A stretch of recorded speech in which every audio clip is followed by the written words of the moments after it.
Рахмат, саламатсыздарбы? Сулайманов Бирбол.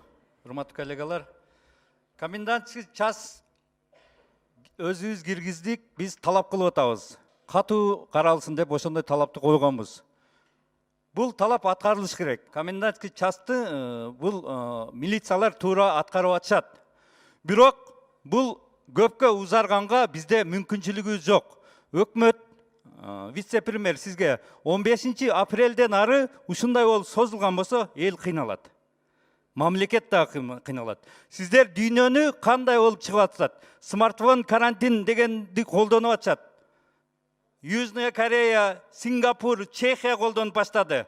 Сиздер ошого кетишиңиздер. 15 күндүн ичинде ар бирин жаранды тактап, ошолордун өздөрүн карантин калганына эркиндик беришиңер керек. Болбосо ушундай кыйнала беребиз, мамлекет кыйналат, эл кыйналат.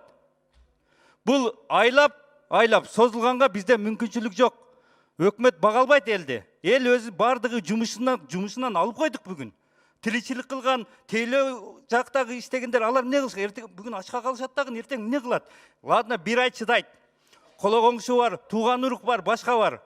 А созулганга мүмкүнчүлүк жок. Тез аранын ичинде 15 күндүн ичинде сиздер 15 апрелге чейин өкмөт шуну иштеп чыгышыңыздар керек. Ар бирин тактап 10 миң, 20 миң тест деген не бул? 1 миллион тестиңер $3 миллион болот экен болгону. Алып келип поголовно менчик лабораторияларга, менчик медициналык кызматкерлерге эмнеге уруксат бербей атасыңар? Космос Саритти тез аранын ичинен жумуштан алгыла.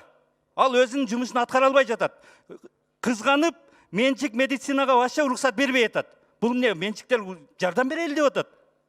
Алмаштыргыла Космос Сариевиңерди тез. Рахмат.